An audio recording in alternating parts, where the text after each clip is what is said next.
The recycling plant on Europa's dark side hadn't seen a visitor in 3 years. Rita Walsh pulled herself through the narrow maintenance tunnel, her breath fogging inside the ancient helmet. The oxygen gauge blinked yellow. She had maybe 20 minutes before she'd need to head back. Nobody came to Europa anymore. Nobody came to any human settlement if they could avoid it. 200 years had passed since the Galactic Council declared humanity incompatible with civilized space. The word still burned in Rita's chest whenever she thought about it. Incompatible, like humans were broken parts that didn't fit the machine. She squeezed through a collapsed doorway and into what used to be the station's main data core. Ice crystals covered everything. Her headlamp cut through the darkness, illuminating rows of dormant servers. According to the old manifests, this facility had been a coordination hub before the abandonment. Before the Council decided that humans were too aggressive, too unpredictable, too emotional to join their perfect society. Rita had grown up hearing stories about that day, how the Council representatives arrived at Earth with their decision already made, how they explained almost kindly that humanity simply wasn't ready for galactic civilization. Maybe in another 1,000 years, maybe never. They established a quarantine zone around all human-controlled space, 50 light years in every direction. Cross that boundary and Council enforcement fleets would respond with lethal force. Then they left and they forgot. Her gloved hands worked carefully at the server housing. The cold made everything brittle. One wrong move and whatever data remained would shatter like glass. She'd been searching abandoned facilities for months, trying to understand what happened after the Council left. The official story said humanity barely survived. Cut off from galactic trade and technology, the colonies suffered. Populations declined. People gave up hope. But Rita had found hints that the official story was incomplete. Strange manifests showing ships departing for coordinates outside Council-mapped space. Encrypted messages referencing projects with names like Silent Compass and Far Harbor. Supply chains that made no sense if humanity was dying slowly in isolation. The server finally released from its frozen cradle. Rita attached it to her portable power unit and waited. The ancient machine hummed too. Life reluctant but functional. Data scrolled across her wrist display. Personnel transfers, resource allocations, coordinate sets. Then she saw it. A message dated 5 years after the abandonment, marked with the highest security classification. Her fingers trembled as she decrypted it. To all colonial administrators, the Council believes we are broken, diminished. They think quarantine is our cage. They are wrong. It is our shield. While they watch their borders, we will explore the dark. While they argue in their grand chambers, we will build in silence. We do not seek revenge. We seek freedom. Humanity's greatest journey begins now, beyond their maps, beyond their knowledge. We will not rage against our rejection. We will make it irrelevant. The message was signed by Admiral Cross, the last commander of Earth's defense fleet. A woman Rita had only known from history files. A woman who supposedly died when her ship malfunctioned near Mars. Rita's heart pounded. She scrolled further. Construction reports for stations in uncharted systems. Population growth figures that showed millions of humans living in places the Council had never explored. Technology developments combining human engineering with salvaged alien principles in ways no Council species had considered. They hadn't just survived, they'd expanded, grown, built an entire civilization in the dark spaces between Council territories. How had nobody noticed? The answer came in the next file. Humans had learned stealth from necessity. Every ship used passive sensors. Every station maintained communication silence. Every colony chose locations in systems the Council had surveyed and dismissed as worthless. Ice worlds, radiation-soaked asteroids, planets with violent weather patterns. Places where humans thrived, but aliens saw only danger. Rita found star charts showing hundreds of human settlements scattered across an enormous region. Far more territory than any single Council species controlled. The dates showed steady growth over 2 centuries. While Earth and the inner colonies played the role of abandoned failures, humanity had been quietly building an empire. Her oxygen alarm beeped. 10 minutes remaining. She copied everything to her personal drive and started the long crawl back to her ship. Her mind raced with questions. Why keep Earth in the dark? Why maintain the illusion of decline? The answer felt obvious once she considered it. As long as the Council believed humanity was defeated, they wouldn't look closely, wouldn't investigate, wouldn't discover what was really happening in the uncharted regions. Rita emerged from the facility and activated her suit's thruster pack. The small ship she'd borrowed waited in orbit, nothing fancy, just a converted mining hauler with an old fusion drive, but it was hers and it could get her where she needed to go. The coordinate sets she'd found included a location marked Gateway Station. According to the files, it was the primary hub for what they called the Silent Network, a gathering point where humans from hundreds of colonies coordinated their expansion. Rita had a choice: return to Earth and report her findings, let the official authorities handle it, play by the rules. Or trust that the people who built all this in secret knew what they were doing, find Gateway Station herself, see the truth with her own eyes. She programmed the coordinates into her navigation system. The computer immediately flagged them as being beyond the quarantine boundary. Crossing that line meant risking Council enforcement. It meant abandoning everything safe and familiar. Rita engaged the engines. Her small ship turned away from Europa, away from Earth, away from everything the Council said humanity could be, toward what humanity had actually become. 3 days of travel through empty space gave Rita plenty of time to doubt her decision. The isolation pressed against her like physical weight. No communication channels, no beacon signals, just endless darkness and the quiet hum of her ship's engines. Then the sensors detected something impossible. Energy signatures, dozens of them. Her small hauler's computer struggled to process the data. Ships, stations, structures that shouldn't exist in this forgotten corner of space. Rita's hands moved across the controls, slowing her approach. A massive structure materialized on her screens. Not a station in the traditional sense. This looked like someone had fused together hundreds of different ship types and habitats into a single sprawling complex. Parts of it gleamed with fresh construction. Other sections showed the wear of decades in the void. A communication channel opened before she could hail them. The voice was human, crisp, and professional. Unidentified vessel, you are approaching Gateway Station. State your business or turn back. You have 30 seconds. Rita activated her transmitter. My name is Rita Walsh. I came from Europa. I found coordinates in an old data core and I needed to see if this was real. Silence stretched for 10 long seconds. Then the voice returned, warmer this time. Rita Walsh, we've been expecting someone from the inner colonies eventually. Surprised it took this long. Reduce speed to 1/10 and follow the beacon. Welcome to the network. A navigation path appeared on her display. Rita followed it through a maze of docking arms and habitation modules. The scale overwhelmed her. Hundreds of ships rested in berths. Thousands of windows glowed with light and life. This wasn't a secret outpost. This was a city. Her hauler settled into an assigned dock. The airlock cycled and Rita stepped into a receiving area that looked nothing like the cramped stations she knew. High ceilings, open spaces, plants growing in hydroponic columns along the walls. Real plants, not the struggling specimens that barely survived on Earth's dying stations. A woman waited for her, tall, with silver hair tied back in a practical knot. She wore a uniform Rita didn't recognize, dark blue with silver accents and an insignia showing a compass rose surrounded by stars. Commander Owen, the woman introduced herself, extending a hand. I run Gateway's operations. You look confused. Rita shook her hand, still processing everything. I thought humanity was dying. The reports from Earth show declining populations, failing infrastructure. Everyone says we're just waiting for the end. Owen smiled, but it held an edge of sadness. Earth is dying, the inner colonies too. That part is true, but it's not the whole truth. Come with me. I'll show you what we've built. They walked through corridors filled with people.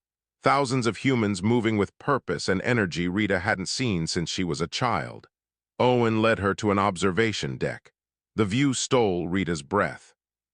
Space stations stretched in every direction.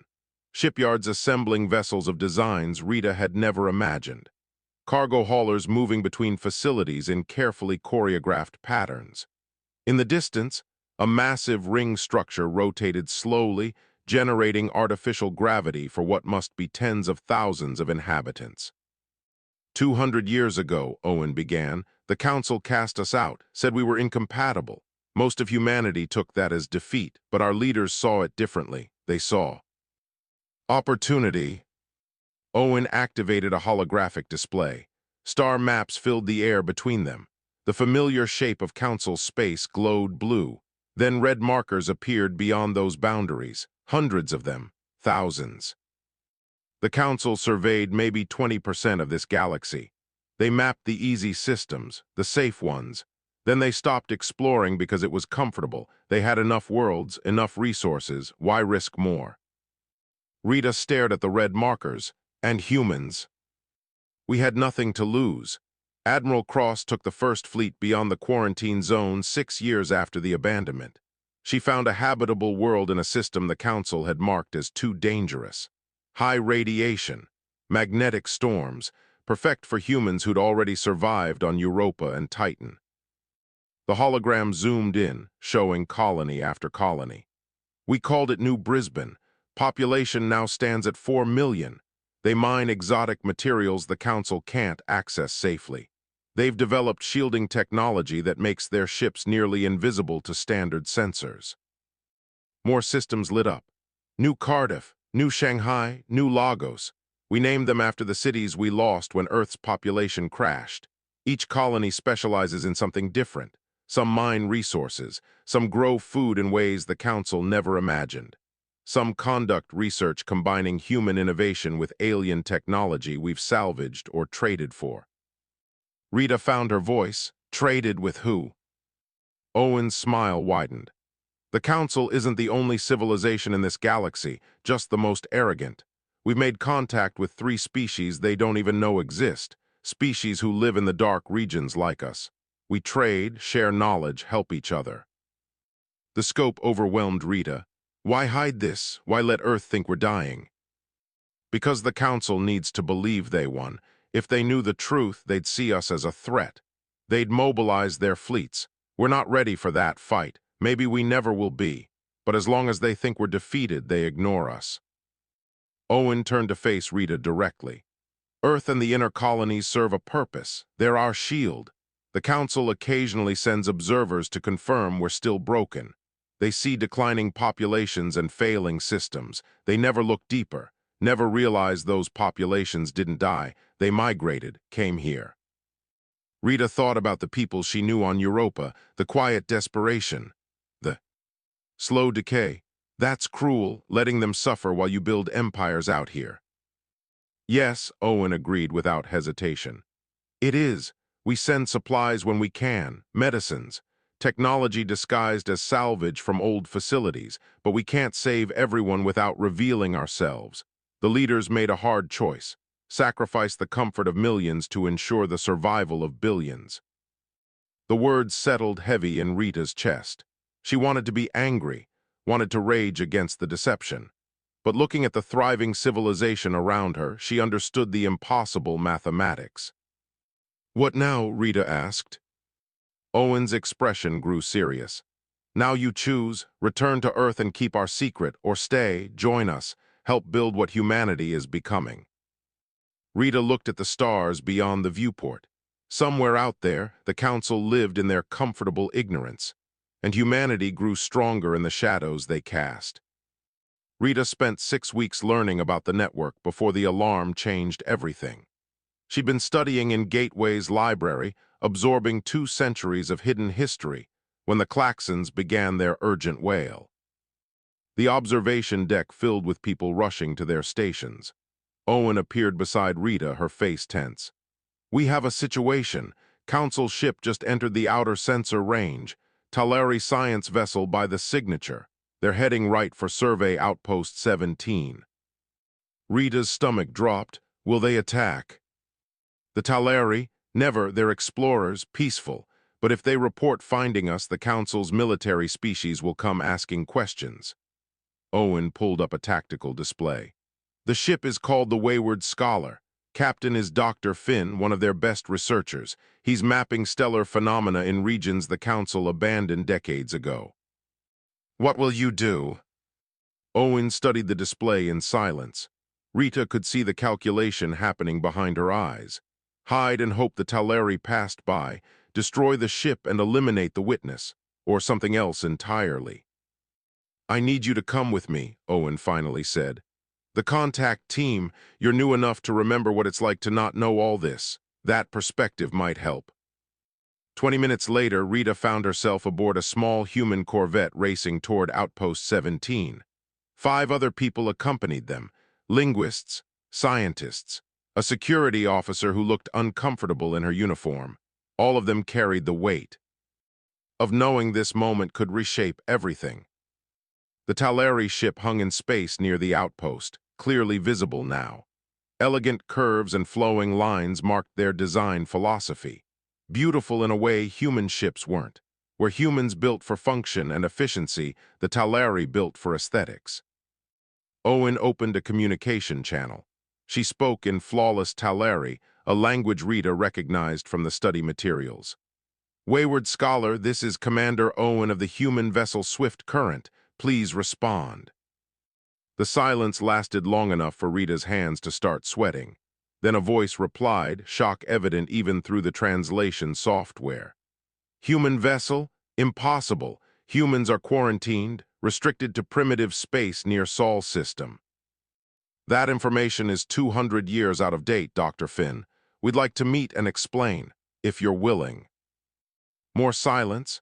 Rita imagined the chaos on the Taleri bridge. Everything they knew about humans said this shouldn't be possible. The quarantine was absolute. Humans were failures, dangerous primitives who couldn't join civilization. I am willing, Finn finally responded. Though my crew is understandably nervous, you understand humans have a certain reputation. Owen's expression tightened, but her voice remained calm. I understand perfectly. We'll approach slowly. You may keep weapons armed if it makes you comfortable. We seek only conversation. The docking process took an hour. Both ships moved with extreme caution. When the airlocks finally connected, Rita stood with the contact team in the corridor. Her heart hammered against her ribs. The first human to meet an alien species in 2 centuries. The weight felt crushing. The airlock opened. Dr. Finn stepped through and Rita tried not to stare. The Taleri resembled images from old council records, tall and slender with skin that shifted through shades of blue and green depending on the light. 4 arms, the lower pair smaller and more delicate than the upper. Eyes that seemed too large for the narrow face. But the real shock was his expression. Not fear, not disgust, curiosity, wonder. You are actually humans, Finn said, his translator rendering the words in perfect English.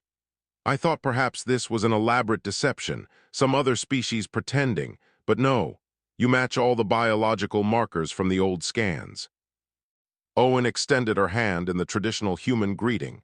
Finn studied it for a moment before reaching out with his upper right arm. They shook awkwardly, neither quite sure of the proper pressure.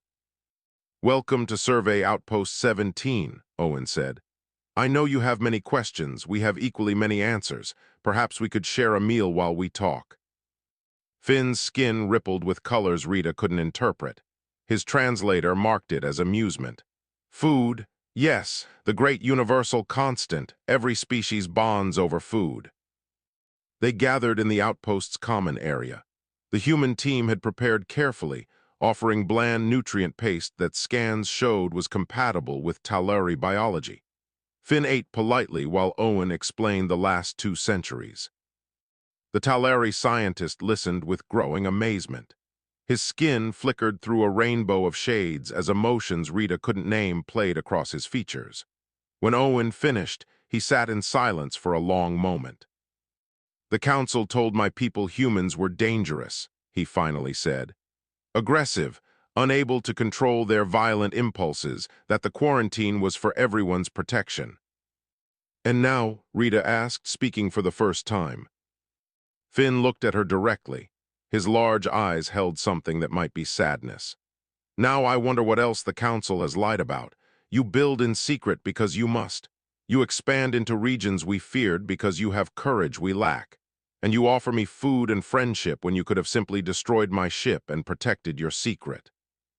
He gestured at the outpost around them. This technology, some of it looks familiar, Council designs, but adapted, improved. You've taken our principles and made them better because you approach problems differently. Owen leaned forward. Dr. Finn, I'm going to be direct. The Council is not what you think it is. We've made contact with other species over the years, species who exist outside Council space. They tell similar stories of being rejected or ignored, of Council leadership that serves only the powerful. Finn's skin paled to almost white. You're describing sedition. I'm describing truth. Your people, the Taleri, your scientists, explorers, does the Council value that? Or do they treat you like useful tools? The question hung in the air. Rita watched Finn struggle with it. She recognized that struggle, the moment when everything you believed started to crack. What do you want from me? Finn asked quietly. Owen's answer came without hesitation. Go home, tell your government what you found, let them decide. But know that humanity offers friendship to those brave enough to accept it. We don't seek to overthrow the Council. We simply want the right to exist as equals. Finn stood, his movements uncertain. I need time to process this, to think. Of course, Owen agreed. But Doctor, one more thing, your ship was being followed, Council enforcement. They've been tracking you. Finn's skin flashed red. Alarm? Why would they track a science vessel? Rita felt the pieces click together. Because someone suspects that the story about humans doesn't add up. They're using you to investigate. Owen nodded. You need to decide quickly, Doctor. When that enforcement ship arrives, will you tell them what you found, or will you protect our secret? Dr. Finn made his choice. When the Council enforcement ship arrived, he reported finding nothing but stellar anomalies and worthless rocks. The enforcement officers accepted his report and departed, but Finn stayed, sending his crew home with data while he remained to learn more. That decision changed everything. 4 months later, Rita stood in what humans called the Unity Chamber, a vast meeting hall built into an asteroid deep in the network. Representatives from 14 different species filled the space. Beings of wildly different shapes and sizes, all gathered in secret, all risking everything to be here. The Taleri had brought friends. Dr. Finn sat beside Ambassador Pearl, a senior Taleri diplomat who'd spent decades watching Council politics grow more corrupt. Near them, 3 Havani engineers studied human shield technology with fascination. The Havani resembled enormous beetles, their shells decorated with intricate patterns that denoted rank and specialization. The Corthan delegation occupied the far corner. Massive beings built like living tanks, they'd been the Council's premier military species until the Archons consolidated power and reduced them to glorified security guards. Their leader, General Stone, watched the proceedings with barely contained anger. Rita had become something she never expected. A liaison, a bridge between humanity and the others. Her fresh perspective helped translate concepts that humans took for granted but aliens found revolutionary. Equality, cooperation, the idea that strength came from lifting others rather than dominating them. Owen addressed the assembly, her voice carrying across the chamber. Thank you all for coming. I know the risk each of you took to be here. The Council's leadership, particularly the Archons, maintained power through careful control. Control of information, control of resources, control of who gets to speak and who stays silent. Ambassador Pearl raised one delicate hand. Commander, we appreciate humanity's perspective, but we must be realistic.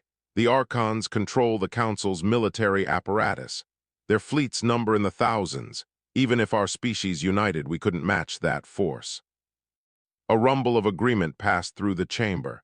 Rita saw defeat in many faces, the same resignation she'd seen on Earth, the belief that fighting was pointless. Owen smiled. You're absolutely right, Ambassador. We couldn't win a war. Good thing we're not proposing one. She activated the central hologram. The galaxy materialized in the air above them, rotating slowly. Council space glowed blue. Then red markers began appearing, hundreds of them, thousands. Human territory, Owen explained. Built over 2 centuries in systems the Council deemed worthless. We control more space than any 3 Council species combined, not through conquest, through settlement of places you feared to go. A Hevani engineer clicked his mandibles in surprise. How? Our surveys marked those systems as uninhabitable, radiation too high, gravity too extreme, atmospheres too toxic. Rita stood, moving to stand beside Owen. Because you measured habitability based on your biology. Humans evolved on a death world. Earth had everything trying to kill us.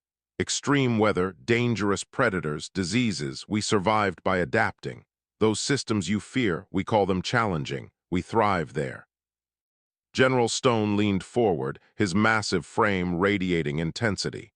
You have the territory, but do you have the strength? Can you defend it? Owen pulled up new displays. Ship designs filled the space. Cruisers built from combined human and alien principles. Carriers launching fighter craft. Defensive platforms bristling with weapons. We've spent 200 years preparing, not for conquest, for defense. For the day the Archons finally noticed us. But more than that, we've built something the Council forgot how to create. Unity through genuine cooperation. She gestured to the assembled species. Each of you brought something valuable. Taleri navigation systems, Hevani engineering, Korthan tactical doctrine. We combined it all with human adaptability and creativity. The result is technology the Archons can't match because they refuse to truly collaborate. Ambassador Pearl's skin shifted through thoughtful colors. You're proposing we reveal ourselves, force the Council to acknowledge humanity and negotiate with us as equals. Not just humanity, Owen corrected. All of us. A united front demanding the Council reform, demanding equal representation, demanding an end to Archon dominance. The chamber erupted in debate. Species argued in dozens of languages, their translators struggling to keep up. Rita watched the chaos and saw possibility, saw hope kindling where before there was only resignation. A young Taleri scientist named Penn approached Rita during a break. They'd become friends over the past months. Penn had helped Rita understand Taleri culture while Rita explained human concepts like democracy and individual rights. Do you truly believe this can work? Penn asked, his skin showing uncertainty through pale yellow tones. The Archons have ruled for over 1,000 years. They won't surrender power peacefully. Rita thought about Earth, about dying slowly while the rest of humanity built something better in secret. My entire life I believed humanity was finished, broken. Then I learned the truth, that we'd been building and growing while everyone thought we were dying. It changed what I thought was possible. She met Penn's large eyes directly. The Archons want you to believe they're invincible, that challenging them is suicide. But Owen showed me the numbers, showed me the reality. Council species outnumber Archons 20-1. You have the power, you just need the courage to use it. Penn's skin brightened to determined blue. Then we must find that courage. The summit continued for 3 more days. Arguments flared and cooled. Compromises were negotiated, plans formed and reformed. But gradually, consensus emerged. They would reveal themselves at the next Grand Council Assembly. 14 species plus humanity standing together, demanding reform, demanding equality, backed by the largest fleet anyone had seen in centuries. On the final day, as the delegates prepared to depart, Rita noticed a Hevani engineer acting strangely. He kept glancing around nervously, his shell patterns flickering, with colors that didn't match his supposed emotional state. She mentioned it to Owen, who immediately tightened security. But they were too late. The Hevani slipped away during the closing ceremonies, stealing a small transport and vanishing into the void. Owen's face went pale as she reviewed the security logs. He accessed everything, Complete records of our territories, fleet compositions, the names of every species here. General Stone's voice rumbled like grinding stone. An Archon spy, they know about the summit, they know we're coming. Rita felt the hope from moments ago curdle into fear. What do we do? Owen's jaw set in determination. We accelerate the timeline. The Grand Council meets in 2 weeks. We'll be there. Ready or not, we're going to force change. The Grand Council station orbited a neutron star, a monument to Archon power and engineering. Rita had seen images in historical files, but nothing prepared her for the reality. A structure the size of a moon, gleaming white against the violent purple radiation of the star below. Security checkpoints ringed the station in layers. Council enforcement ships patrolled in strict patterns. No unauthorized vessel could approach within 1,000,000 kilometers without triggering an immediate military response, which made what the allied species were about to do either incredibly brave or monumentally stupid. Rita checked her formal attire one final time. Human diplomats hadn't worn these clothes in 2 centuries. Simple but elegant, designed to project confidence without aggression. Beside her, Owen wore the same style, though her expression carried far more tension. The Talari delegation just cleared the outer checkpoint, a communications officer reported. Corthan ships approaching from the southern vector, Hevani contingent 3 minutes out. Owen nodded, and our escort. Holding position at the boundary as planned, 50 ships, enough to make a statement without appearing threatening. Rita's stomach churned. 50 ships seemed like nothing compared to the massive enforcement fleet she could see through the viewport. But Owen had insisted. They weren't here to fight. They were here to force conversation. The allied species arrived in carefully coordinated waves. Each delegation followed proper protocols, their credentials verified by automated systems. The Council's security officers grew increasingly confused as more and more species arrived together, but regulations allowed it. Any council member could attend a grand assembly. What the regulations didn't account for was council members bringing guests from outside council space. Rita followed Owen through the station's vast corridors. Other species moved around them, heading for the assembly chamber. She caught whispers and stares. Word had spread that something unusual was happening, though nobody seemed to know exactly what. The assembly chamber took Rita's breath away. A sphere 2 kilometers in diameter, with seating arranged in concentric rings that defied conventional gravity. Species from hundreds of worlds filled the space. At the center, on a platform that rotated slowly, sat the Archon High Chancellor and his inner council. The Archons resembled statues carved from black glass, tall and imposing, with features that seemed both beautiful and unsettling. Their leader, Chancellor Void, watched the assembled species with eyes that gleamed like dying stars. Ambassador Pearl stood to address the chamber. Her translator carried her words to every species present. Honored delegates, I bring news that will reshape our understanding of the galaxy. A species we believed extinct or primitive has in fact thrived beyond our borders. I request the chamber acknowledge the human delegation. The chamber fell silent, then erupted in chaos. Owen walked forward, Rita beside her, followed by a dozen other human representatives. They moved to the center platform, standing before the Archon Council. Rita fought to keep her breathing steady. Every eye in the chamber focused on them. Chancellor Void rose slowly. His voice resonated with harmonics that made Rita's bones ache. Humans, the quarantined species, you violate the ancient decree by your presence here. Owen's voice cut through the chamber with surprising strength. The decree quarantined us to specific territory. We have not violated those boundaries. We exist beyond them, in space the Council never claimed. She activated a holographic projector. The galaxy materialized above them. Blue Council space. Red human territory spreading like roots through the dark. 200 years ago, you declared us incompatible with civilized space. You were right. We are incompatible because we don't believe civilization requires domination. We built our society on cooperation, on mutual benefit, on the radical idea that different species can work together as true equals. Murmurs spread through the chamber. Rita saw shock on many faces. Others showed calculation. A few displayed something that might be hope. Chancellor Void's eyes narrowed. You built in secret, expanded without permission. This is precisely the kind of aggressive behavior that justified the quarantine. Permission? Owen's laugh echoed through the chamber. From who? You don't own the galaxy. You claimed territories and declared everything else forbidden. We settled unclaimed space, space you were too afraid to explore. General Stone stood from the Corthan delegation. His massive frame drew every eye. The humans speak truth. I have seen their territories, visited their stations. They thrive in systems we declared uninhabitable.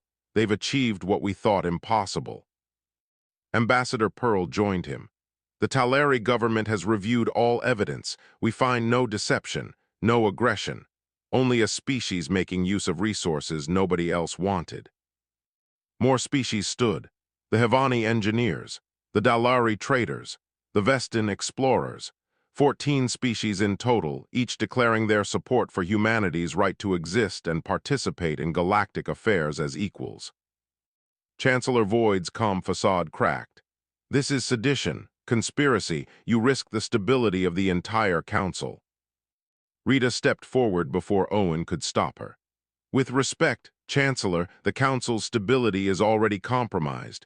You've built a system where a handful of species control everything while the rest serve. Where exploration stops because it's comfortable. Where new ideas die because they threaten existing power. She gestured at the assembled species. Humanity doesn't want to overthrow the council. We want to improve it, make it actually serve all species equally. Is that really so dangerous? The chamber fell silent again. Rita felt the weight of 1,000 species judging her words, judging whether this young human from a forgotten colony had any right to challenge millennia of tradition. Chancellor Void studied her with those unsettling eyes. You speak of equality, of cooperation, yet you hide your strength, build fleets in secret, gather allies through conspiracy. How is this different from conquest? Owen pulled up new projections, fleet compositions, territorial maps, economic data. We're sharing everything, complete transparency. Yes, we built defenses because we learned what happens when the powerful decide you don't belong. But look at our technology, our ships. They're designed for protection, not invasion. She met the Chancellor's gaze without flinching. We brought 50 ships here. You have thousands in this system alone. If we wanted war, we'd be fools to start it now. We came for something harder than war. We came to change minds. A new voice spoke from the upper galleries, ancient and resonant. The Chancellor forgets that others also remember. Every head turned. The speaker descended on platforms that adjusted to accommodate their unique physiology. The librarians, the oldest species in the council, they rarely spoke, content to observe and record. Their representative, a being that seemed composed of crystalline threads, continued. We have watched humanity since their quarantine, observed their choices, their growth. The Chancellor speaks of aggressive expansion. We see adaptive settlement. He fears their strength. We admire their restraint. The librarian turned to address the full chamber. The question before us is simple. Do we welcome those who have earned their place through persistence and innovation, or do we enforce ancient fears that no longer match reality? Chancellor Void's hands clenched. The Council will vote on this matter, but understand if humans are admitted, everything changes. Yes, Owen agreed, it does. The vote took 6 hours to organize. 6 hours where Rita and Owen waited in a designated chamber while the Council's bureaucracy ground through procedures unchanged for millennia. Representatives argued. Factions formed and reformed. Ancient alliances strained under new pressures. Rita watched it all through observation screens, her mind struggling to process the magnitude of what they'd started. Penn sat beside her, his skin cycling through nervous colors. The Archons are mobilizing their supporters, he said quietly. promising favors, threatening consequences. They won't surrender power easily. Nobody ever does, Owen replied from across the room. She stood at a window overlooking the neutron star, her reflection ghostly against the purple light. But the librarian's support changes the mathematics. They carry weight even the archons can't ignore. General Stone paced near the door, his massive feet creating rhythmic thuds. My people remember when the council valued military strength, when warriors were honored. The archons reduced us to guards and enforcers, stripped our autonomy. My government supports humanity because you represent what we've lost: pride, purpose. Ambassador Pearl joined Owen at the window. The Talari analyze everything in terms of knowledge gained versus knowledge lost. For too long, the Council has prioritized knowledge preservation over knowledge creation. You humans create, innovate, combine ideas in ways we've forgotten how to do. A chime interrupted them. The vote was ready. They filed back into the assembly chamber. The chaos from earlier had settled into tense order, every species in their designated areas. The Archon Council on their central platform, Chancellor Void's expression carved from stone.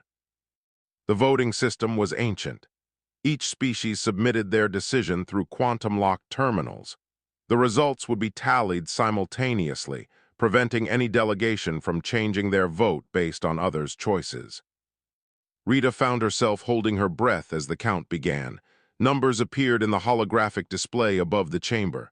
For, against, abstain. The count climbed slowly. 40 species voted yes within the first minute. 30 voted no. The abstentions worried Rita more, species too afraid to take a stand either way. This is closer than I hoped, Owen muttered. The numbers continued rising. 60 yes, 50 no, 20 abstentions, then 70 yes, 65 no, 15 abstentions. Rita did the math frantically. The council had 197 member species. They needed a simple majority, 99 votes. The count slowed as it approached completion. 90 yes, 85 no, 22 abstentions still waiting. Then the final votes registered. The display froze. 98 yes, 96 no, 3 abstentions. 1 vote short. Rita's heart sank. So close. They'd come so close to changing everything and fallen just short. The abstaining species would decide humanity's fate, 3 species too cautious to commit. Chancellor Void stood, his expression triumphant. The vote has failed to reach majority. The quarantine stands. Humanity will return to their territories and the council will continue as it has for millennia. Not quite, the librarian representative said. Their crystalline form shifted colors. 3 species have yet to register their final votes. Protocol requires we wait for their decision. Silence gripped the chamber. Rita watched the 3 abstaining delegations. The Marathi, an aquatic species known for extreme caution. The Gren, silicon-based beings who rarely involved themselves in politics. And the Talvari, a young species admitted to the council only a century ago. The Marathi representative rose, water flowing around her containment suit. Her translator carried careful words. My people have considered humanity's proposal. We abstained because we feared change, feared disrupting the stability we've enjoyed. But we realize now that stability without growth is stagnation. We vote yes. 99 yes, 1 vote for majority. The chamber held its collective breath as the Gren representative activated their communication device. The silicon being spoke in grinding tones that took several seconds to translate. The Gren observe, we do not act hastily, but we have observed humanity for these few hours, observed their composure under pressure, their willingness to share knowledge, their restraint despite having strength. These are worthy traits. We vote yes. 100 yes, majority achieved. But the Talvari representative stood anyway. A young being barely into adulthood by their species' standards, they trembled as they spoke. The Talvari are the newest council members. We remember being outsiders, being judged, being told we weren't ready. The Archons opposed our admission, said we lacked the maturity for civilized space. Their voice grew stronger. We owe our place here to species who saw our potential instead of our flaws, who gave us a chance to prove ourselves. How can we deny humans the same opportunity we received? We vote yes. 101 yes votes. Humanity had won. The chamber erupted, some species celebrating, others protesting. The Archon delegation sat in rigid silence, their power broken by a margin of just 5 votes. Chancellor Void stood slowly. The vote is recorded. Humanity is admitted to the Galactic Council as full members with all rights and responsibilities. His voice carried bitter resignation. But understand this. The old order protected us for millennia. Whatever comes next, you've chosen it. Owen stepped forward. Chancellor, humanity doesn't seek to destroy what you've built. We seek to help it evolve. The galaxy is vast, unexplored, full of potential the Council has ignored. Let us explore it together. The librarian representative spoke again. The vote to admit humanity triggers an automatic review of Council structure under Charter Section 17. When new members of significant size and influence join, power distribution must be recalculated. Chancellor Void's eyes widened. That section hasn't been invoked in over 2,000 years. Which suggests it is overdue, the librarian replied calmly. Rita watched as the implications rippled through the chamber. Admitting humanity didn't just add one more voice to the Council. It triggered a complete restructuring of power. The Archon's special privileges, their outsized influence, all of it would be reviewed and redistributed. They hadn't just won membership. They'd won the chance to reshape the entire Council. Days later, Rita stood again at the window overlooking the neutron star. Owen had left to begin negotiations on humanity's role in the new Council structure. Penn had returned to his ship, carrying news that would reshape Talari society. General Stone was already planning joint military exercises between Corthan and human forces. Rita thought about the journey that brought her here, from dying Europa to thriving Gateway Station to this moment. She'd started searching for answers about why humanity seemed to be fading. She'd found instead that humanity had been growing all along, patient and persistent in the darkness. Her communicator chimed, a message from Earth. They'd received the news. The inner colonies would no longer need to suffer in secret. Help was coming, hope was real. Rita pulled up a star map on her personal display. The familiar blue of Council space now included small red dots marking human territories. But beyond both, vast regions of unexplored darkness waited. Mysteries the Council had been too comfortable to investigate. She thought about the future, about humans and aliens working together to push into that darkness, about the discoveries they'd make, the challenges they'd face, the civilizations they might find. Chancellor Void had been right. Everything was about to change. And for the first time in 200 years, humanity would face that change alongside friends rather than alone in the dark.